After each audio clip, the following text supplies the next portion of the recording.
The country of Scotland is a magical place. It's somewhere that has some of the most beautiful, majestic and idyllic locations in the world. It has a warm, welcoming side to it like nowhere else, and its people are some of the kindest, most down-to-earth people you could wish to meet.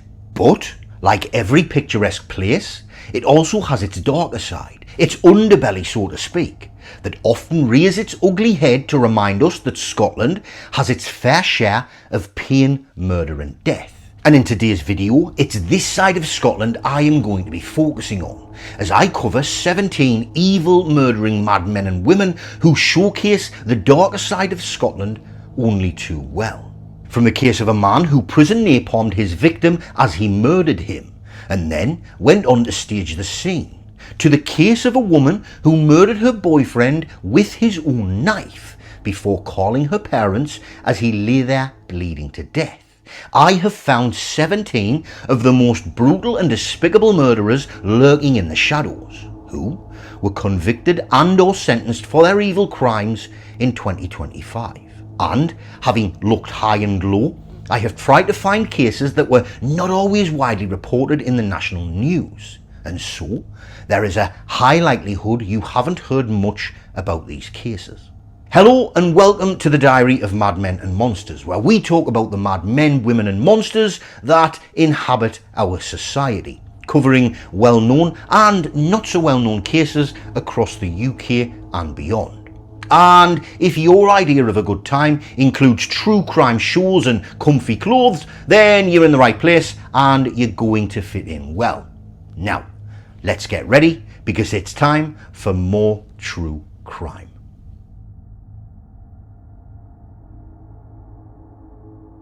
In a quiet Glasgow flat in Southcroft Street on the 3rd of November 2023, 23-year-old Stephen Gray had no hint of the horror about to unfold. He was in the company of acquaintances, including 31-year-old Gavin Gallagher, when an ordinary social visit turned into a scene from a nightmare.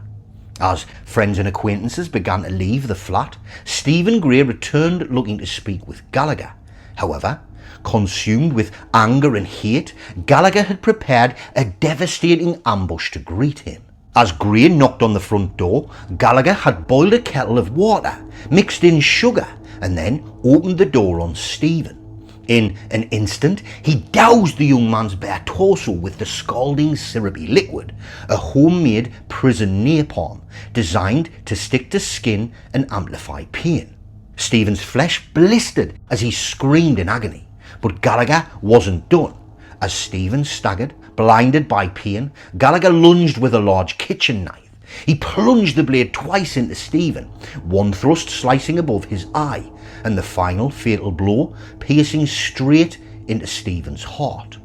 In those frenzied moments, Stephen Gray's life was brutally snuffed out. Gallagher's next moves were as cold-blooded as the attack. Heart-pounding, he concocted a story to save himself. He placed a knife beside Stephen's dying body, a staged prop to support the lie he was about to tell. When a concerned neighbour arrived at the commotion, Gallagher pointed to the knife and gasped that Stephen had attacked him.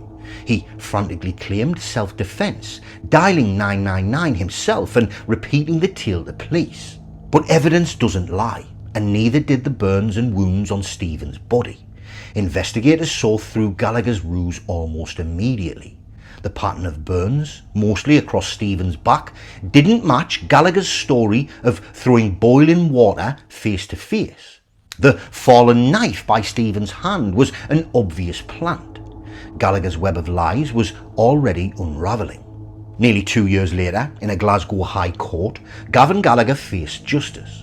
The jurors listened, appalled, as Gallagher coolly insisted he acted in fear for his life.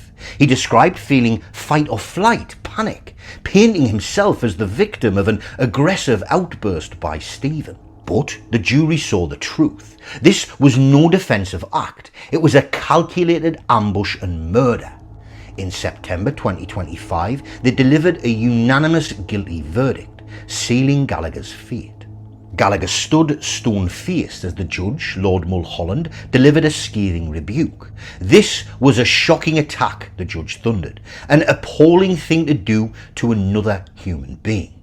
Citing Gallagher's staged self-defence and his cruel use of boiling sugar water, the judge showed no mercy. He imposed the only sentence fit for such a crime: life in prison, with a minimum of 20 years to be served. As Gallagher was led away in handcuffs, Stephen Gray's grieving family watched, hoping that the monster who so cruelly took Stephen's life would never walk free again.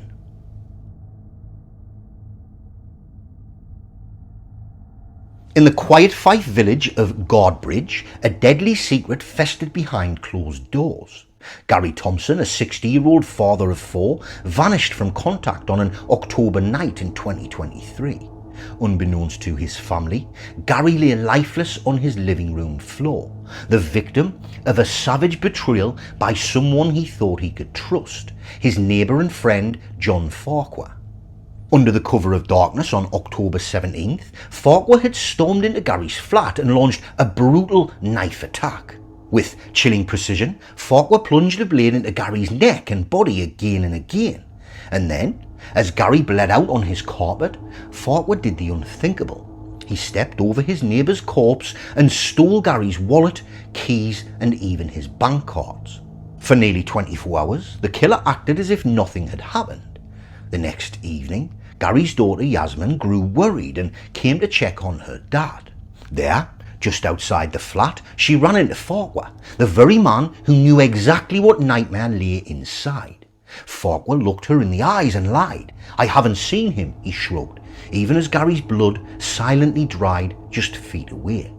Together, they called out for Gary, phoned his mobile, knocked on his door, all while Farquhar played the concerned neighbour. In truth, he was buying time.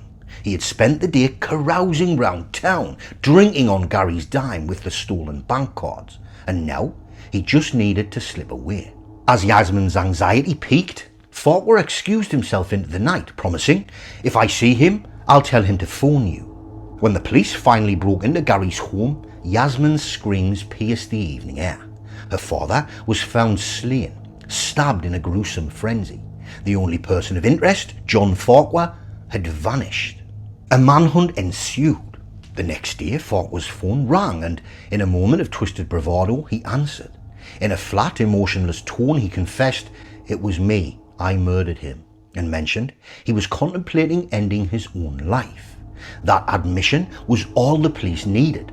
They tracked Farquhar down on a coastal path, finding him trudging alone with the weight of his crime on his shoulders and blood on his hands.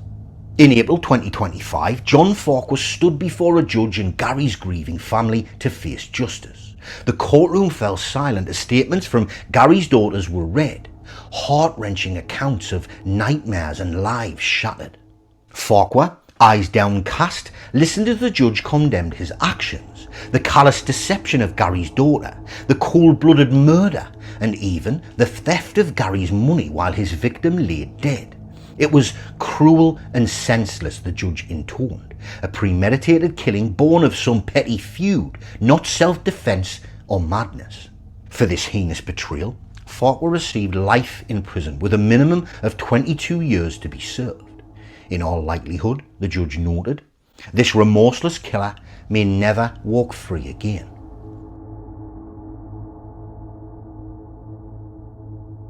Megan Hughes was a devoted mother of 2 and just 31 years old with her whole life ahead of her.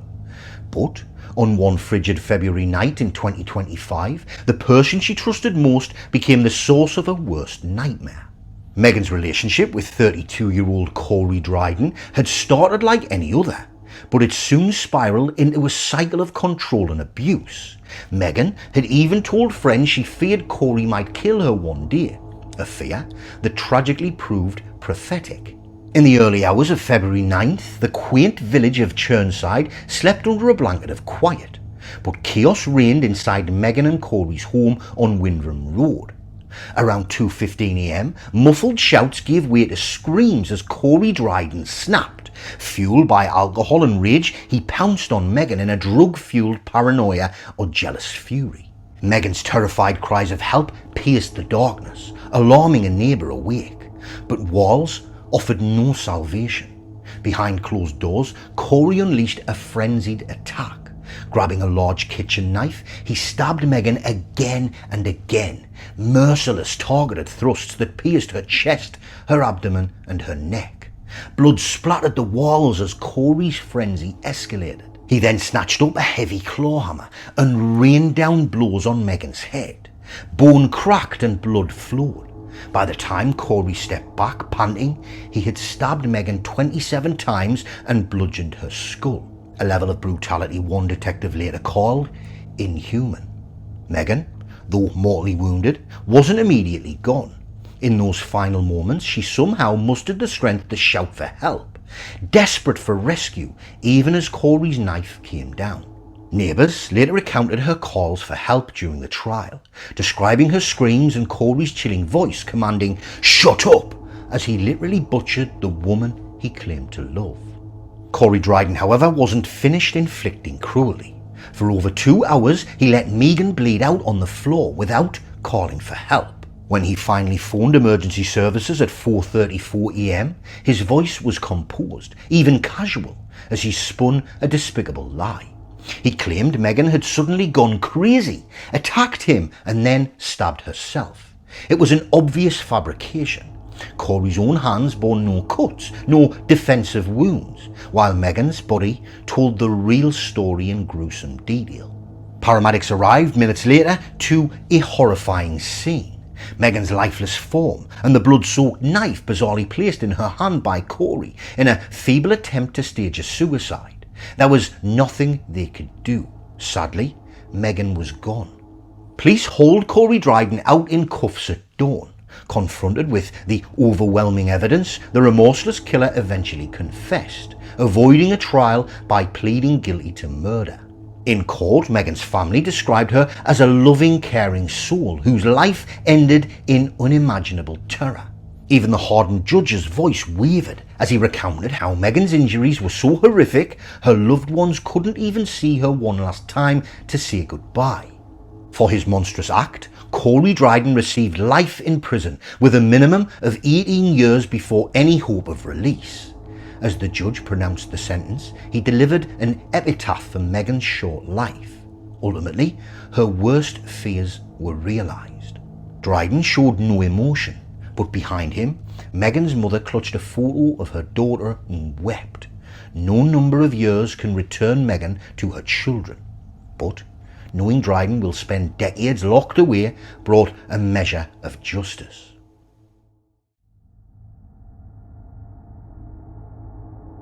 On a mild spring night in 2019, Tony Ferns drove through the streets of Thornleybank, Glasgow, blissfully unaware that death was lurking just around the corner. Tony, 33, had just dropped off his girlfriend and was a mere block from home. It was shortly after 10 p.m. on April 18th. As he eased his blue Audi onto quiet Crebar Street, a shadow moved in the darkness. In a flash, a figure lunged at Tony's open car window.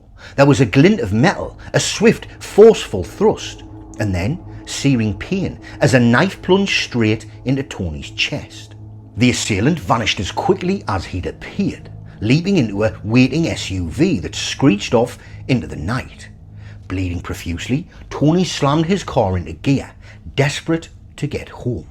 At his own front gate on Rokenburn Street, Tony stumbled out and collapsed, gasping his final breaths in front of his horrified mother. In that chilling instant, a cruel revenge plot years in the making had finally come to bloody fruition. Tony's murder was not a random act. It was a cold-blooded assassination orchestrated by a man he knew well, 69-year-old Rab Park. For years, Tony and Park had been embroiled in a bitter feud, stemming from a tragic accident that injured Tony's disabled brother. Threats were exchanged, punches thrown, and hatred simmered. Park, a hardened underworld figure, made Tony a target of his wrath. He vowed Tony would pay, and he waited for his moment. That moment came when Park assembled a gang of 3 others: Raymond Platt, a knife-wielding killer fresh out of prison; Craig Colquhoun, a loyal crony to drive the getaway car; and Joseph McCulloch, a seemingly ordinary family man turned accomplice. Together, they stalked Tony's movements on that April night, lying in wait like wolves for their prey. As Tony's mother, Phyllis, cradled her dying son, the killers melted away into the darkness, confident they'd committed the perfect crime. And for a time it seemed they had. Tony's murder went unsolved for 6 agonising years, a spectre haunting his family and a notorious black mark as another of Scotland's unsolved murder cases. But police detectives never gave up. They pieced together whispers and clues: CCTV footage of a suspicious Audi trailing Tony's car, phone records linking the conspirators, and the well-known enmity between Tony and Park. In September 2023, in a dramatic turn, officers descended on 4 suspects across Glasgow. Park, Platt, Colquhoun and McCulloch were finally in cuffs. The trial that followed in 2025 revealed the chilling details: how Park had coolly told Tony years prior that a hit on him was already in motion, and Park never actually called it off. In the courtroom, jurors learned how Platt had stabbed Tony straight through the heart, how Colquhoun's car had been the silent chariot of death, and how McCulloch helped set the trap. When the guilty verdicts were announced, Tony's mother wept with relief. The judge summed it up best, calling the murder a targeted and pre-planned assassination. He then ensured none of the men responsible would walk free for decades, giving each murderer a life sentence. Platt would serve at least 23 years, Park and Colquhoun 20 each, and McCulloch 18. In total, 81 years of prison time were handed down, effectively a life sentence for each of Tony's killers. As the 4 men were led away to begin their long punishment, Tony Fern's loved ones understood that while no sentence could bring Tony back, justice, though delayed, had finally been served. Tony's spirit could rest a little easier, and a message rang clear: no matter how meticulously a murder is planned, the truth will hunt the guilty until it sees the light of day.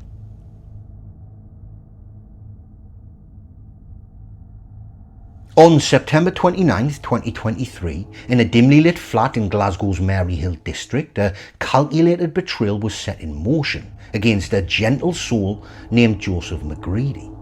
Joseph, 30, struggled with his mental health, but was known as a kind-hearted and vulnerable man. That night, he thought he was among friends: Amanda Welsh, Connor Thomas and Laura McHugh, passing time in Laura's small Braid Square apartment. Little did he know, his friends had turned predators, and he was the prey. As the evening wore on, Joseph's inner demons stirred. Overwhelmed by despair, he stepped out and phoned 999 at around 8:50 p.m, voicing thoughts of suicide. But police soon found him and talked him down from the brink. Feeling a little better, Joseph did the trusting, innocent thing. He went back to the flat, back to the very people who were about to destroy him. By returning, Joseph walked into a trap. Unbeknownst to him, Laura McHugh had whispered a plan to the others. Once Joseph was inside and the door was locked, they'd all appear to confront him. The group believed Joseph had pilfered a small stash of drugs, and for that paltry offence they were about to exact a gruesome toll. Just after 11:30 p.m, Joseph, who had been joined by Laura McHugh, who played a part in enticing him back to the flat, re-entered the flat, perhaps offering a sheepish smile, only to see Welsh and Thomas suddenly burst from the shadows with cold malice in their eyes. In an instant the trio pounced. Knives flashed. Joseph was slammed against the wall as blows rained down. He screamed as a blade slashed his face and stabbed into his arms, back and abdomen. The cramped flat echoed with shouts, thuds and Joseph's cries of pain. Bleeding and desperate, Joseph fumbled for his phone and with trembling fingers dialed 999, his second cry for help that night, this time for his very life. On the other end of the line, an emergency operator suddenly heard a horrific live audio, Joseph's pleading voice begging his killers to stop. But Joseph's gurgling pleas were met with merciless stabbing and slashing. In those final moments, Joseph McGready realised the people he'd considered friends were literally trying to kill him. Within minutes, the attackers had done the heinous deed. Joseph lay on the floor, blood pooling. In a final act of cruelty, Welsh, Thomas and McHugh dragged Joseph's limp body out of the hall like garbage and dumped him there in the communal walkway. He was still alive, faintly moaning, but they simply walked away. Not one of them so much as called for an ambulance. Instead, they fled into the darkness, their clothes spattered with the blood of the man they had left. When police arrived, guided by that harrowing 999 call, they found Joseph unconscious on the landing, barely clinging to life. He was rushed to the hospital, but the injuries were too many and too deep. 2 days later, Joseph McGready died, never regaining consciousness. His last conscious act was calling for the help that would come too late. It didn't take long for the law to catch up with the killers. Welsh and Thomas were arrested within days, found with telltale signs of the crime. But Laura McHugh vanished, attempting to dodge justice. Months passed until she too was captured in a January raid, ending her brief life on the run. In the summer of 2025, the three stood trial. The most damning witness was Joseph himself, or rather, the recording of his murder, played in open court, allowing jurors to hear Joseph's voice from beyond the grave, naming his killers with every scream. The evidence was overwhelming, the verdict unanimous, guilty on all counts. As Judge Lord Matthews prepared to sentence them, he described the crime in stark terms: a brutal murder and a cowardly, callous betrayal of a vulnerable friend. Each killer was given life and ordered to spend well over a decade in prison. Thomas at least 18 years, Welsh 17 and a half, and McHugh 17. In his closing remarks, the judge noted with disgust that none of them had the slightest decency to summon help after the attack. They simply let Joseph bleed to death alone. Now, Amanda Welsh, Connor Thomas and Laura McHugh will awaken each day behind bars, haunted by the echoes of Joseph McGready's final terrified pleas. And Joseph's family, while forever grieving, can take a measure of solace that those who betrayed and butchered their beloved son will never be free to hurt anyone else for a very long time.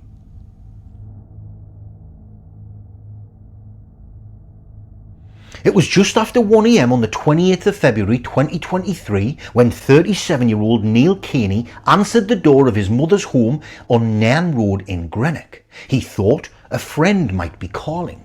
Instead, standing in the shadows outside were 7 men, masked, armed and ready to kill. Within 5 seconds, the quiet street exploded in gunfire. 8 bullets tore through the doorway. One struck Neil in the back of the head, dropping him instantly. Inside the house, his mother and 2 young children threw themselves to the floor, hiding behind a freezer as the hallway and living room filled with flying bullets. By pure luck, none of them were hit. Neil was rushed to hospital, but died shortly afterwards. This was no random shooting. Detectives quickly determined it was a planned, organised hit.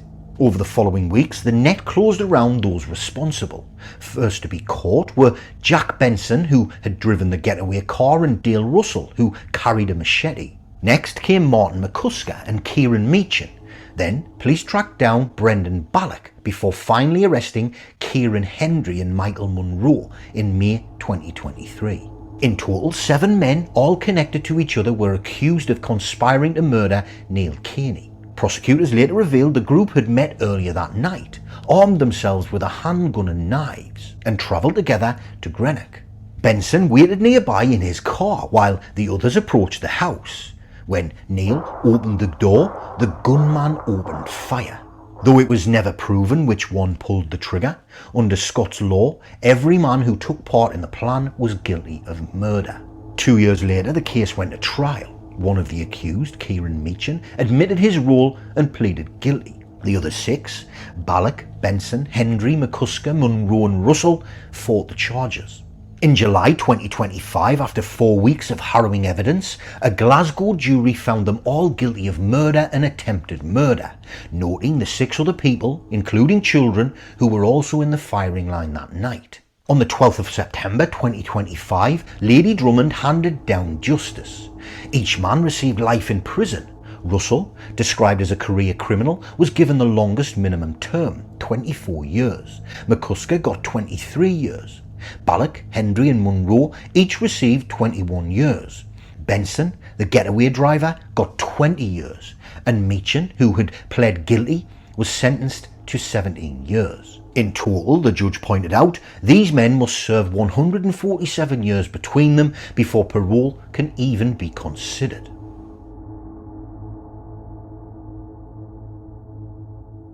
In late March 2023, a quiet community in Ayr, Scotland awoke to nightmarish news. Susan Turner, a 41-year-old local mother, had been found dead in her flat, the victim of an unspeakably brutal murder. It soon emerged that the culprits were not some mysterious intruders, but people she knew. A younger man, Ryan Hill, and Michelle Ramage, a 43-year-old woman Susan had allowed to stay in her home. Susan's body was discovered on the 27th of March 2023, after worried friends hadn't heard from her. The crime scene was horrific. Investigators would later reveal Susan had been tortured for an extended period of time. She'd been beaten with a golf club and a baseball bat, stabbed with scissors, cut and slashed, even strangled with a cord. Multiple weapons lay around the blood-splattered flat, a hammer house of horror orchestrated by Ramage and Hill. Neighbours recalled a commotion in the night, but no one imagined the cruelty taking place behind Susan's door. Police swiftly arrested 4 suspects, Ramage, Hill and 2 others thought to have helped after the fact. But over months, evidence mounted that Michelle Ramage and Ryan Hill were the primary attackers. Why did they do it? The motive remains chillingly trivial. Susan Turner had let Ramage, an acquaintance and possibly a fellow drug user, and her friend Hill crash at her place. A dispute over money or drugs escalated to violence. At some point in the early hours of the 27th of March, that violence turned into a prolonged sadistic attack. Susan was slight in build, just over 7 stone, and no match for her younger attackers. She begged, "Let me go," but Ramage and Hill ignored her pleas. The autopsy later showed catastrophic injuries. Susan's right nipple was almost severed. She'd been repeatedly stabbed, repeatedly hit on the head and body, and essentially tortured to death. By April 2023, Ramage and Hill were in jail awaiting trial. Fast forward to January 2025, the trial is about to begin, and in a surprise move, Michelle Ramage pleads guilty to murder. Perhaps seeing the mountain of evidence, including CCTV, forensic proof, and even her own incriminating texts, Ramage threw in the towel. This left Ryan Hill to stand trial alone. Hill's trial in February 2025 transfixed Scotland. Jurors listened to the ghastly details, even hearing how, after killing Susan, Ramage and Hill ransacked her flat for valuables, all while Susan lay dead on the floor. It took the jury little time to convict Ryan Hill of murder on the 11th of February 2025. 1 month later, on the 13th of March 2025, came Judgment Day. In the High Court at Glasgow, Lord Mulholland addressed the courtroom, including Susan's grieving family. He looked down at Michelle Ramage and Ryan Hill and said, "You have both been convicted of the brutal murder of a defenceless woman. It was akin to torture." Susan's family wept as the judge recounted how their loved ones suffered. In stark contrast, Ramage stared at the floor and Hill wiped away tears. Michelle Ramage was then sentenced to life in prison with a minimum term of at least 22 years behind bars. Ryan Hill, life in prison with a minimum term of 20 years. The judge noted that Ramage would have gotten even more time had she not pled guilty at the last minute. And Hill's slightly shorter tariff reflected that the jury believed Ramage led the assault and that Parts of the attack, wielding a machete for example, might have been her doing alone. Still, there is no guarantee you will ever be released, the judge warned.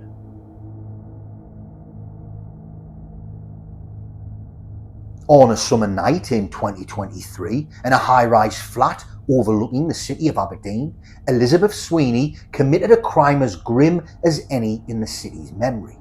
Elizabeth, a 36-year-old with a history of petty violence and drug abuse, beat her partner Neil Jolly to death with a kettle. The murder was shocking, not just for its brutality, but for what happened afterwards. Sweeney left Neil's body lying there for 3 days as she tried to cover her tracks. Neil Jolly, 49, was a father of 3 and by many accounts a kind-hearted man when sober. But he and Sweeney had a toxic bond. Both had struggles with addiction. According to neighbours, they fought often. Still, no one imagined Elizabeth's rage would go so far. Sometime around midnight on June 22nd, 2023, neighbours heard thumping from Neil's flat on the 16th floor of Marischal Court. Inside, Elizabeth Sweeney was in a violent frenzy. Fueled by a cocktail of drink and drugs, she pummeled Neil with her fists, kicked him, and then grabbed whatever she could find to use as a weapon. In the end, that weapon was a metal electric kettle, and she wielded it with devastating effect. By the time she was done, Neil had over 70 injuries. His skull was cracked, ribs fractured, and he had trauma injuries more commonly seen in car crash victims. What could have sparked such savagery? At trial, Sweeney claimed she woke up to Neil sexually assaulting her, a claim the jury ultimately did not believe. It's possible an argument over drugs or money set her off.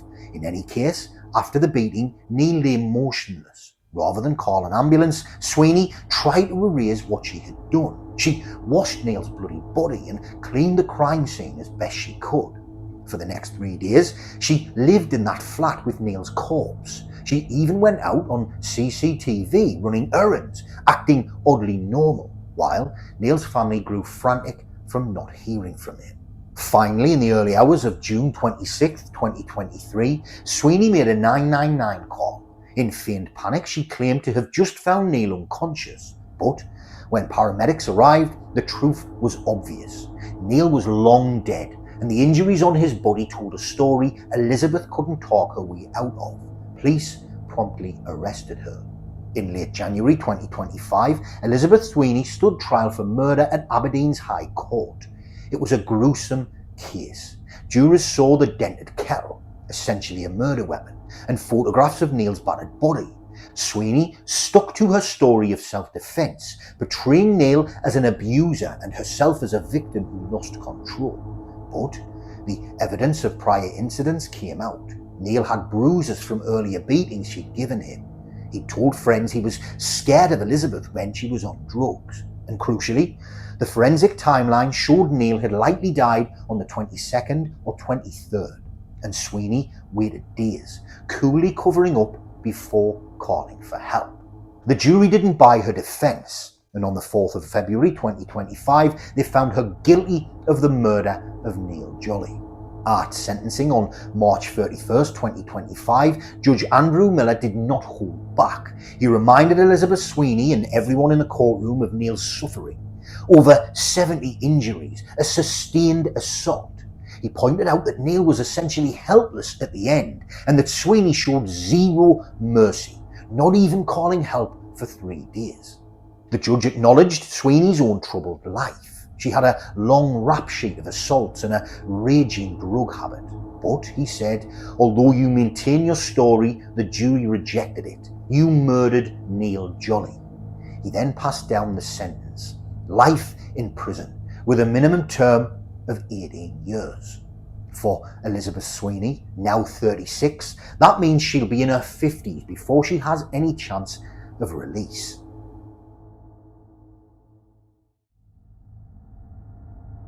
On a summer night in 2022, in a small flat in Falkirk, a 21-year-old pregnant woman named Dion Christie faced what she believed was a life or death situation.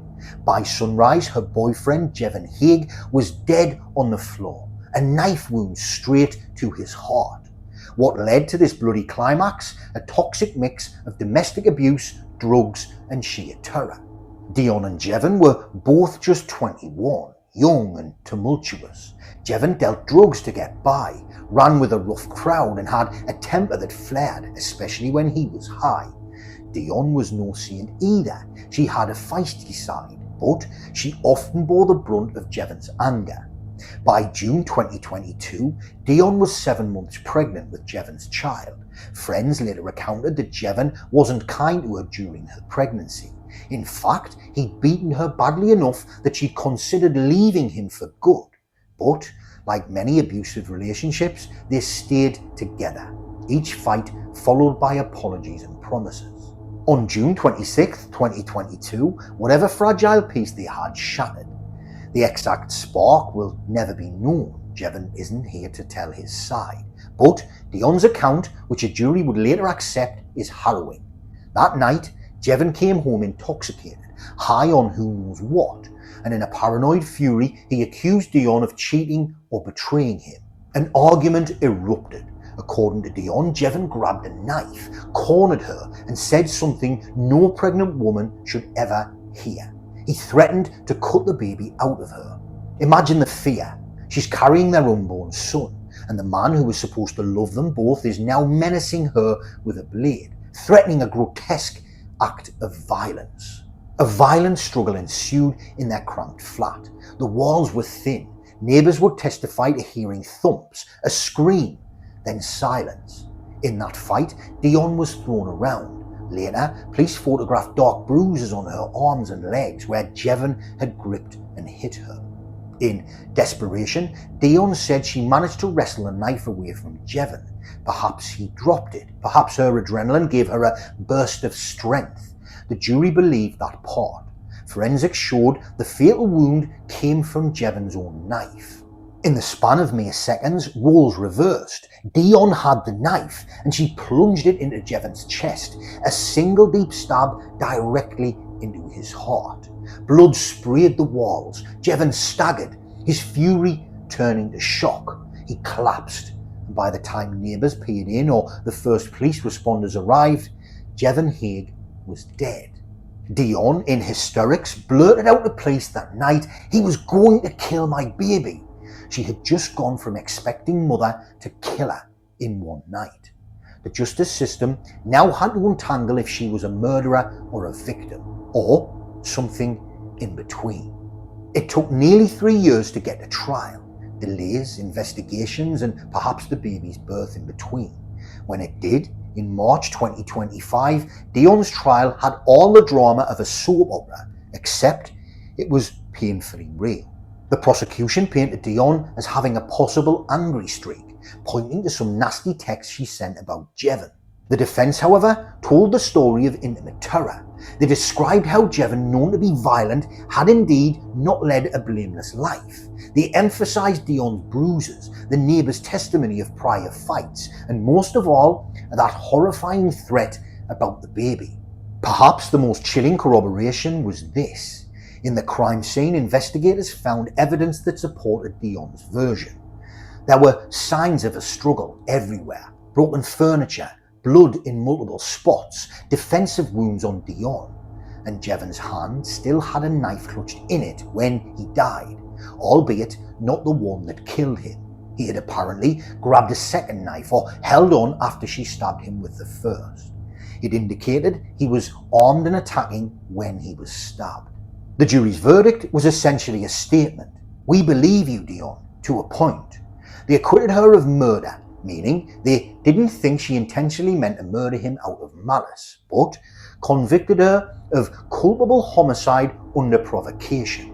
In other words, they believed she was provoked and lost self-control due to the threat of her unborn child, a classic partial defence. However, they also noted she had shown malice in earlier moments, perhaps referencing how toxic the relationship was both ways. It was a nuanced verdict for a messy situation. At sentencing in May 2025, the judge, Lady Poole, took a balanced tone. She basically said, "Dion, I know you were scared. The jury accepted that, but a man is dead and you did stab him." She talked about how killing your partner with a knife must attract a significant sentence to deter deadly violence in domestics. Yet, she also acknowledged Dion's youth and lack of criminal history, and the fact that the jury found you were acting under provocation. In the end, Dion Christie got 8.5 years in prison. With good behaviour, she might serve half of that. It's sobering. Her baby boy will be about 6 or 7 years old when she's released, and her older child, she had 2 kids in total, will be a teenager. In court, Dion wept quietly as the sentence was read, likely thinking of those children.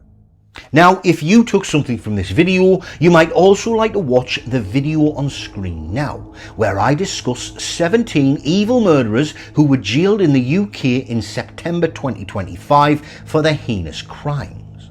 And, as always, thank you for watching, and I'll see you again in the next one, when it'll once again be time for more true crime.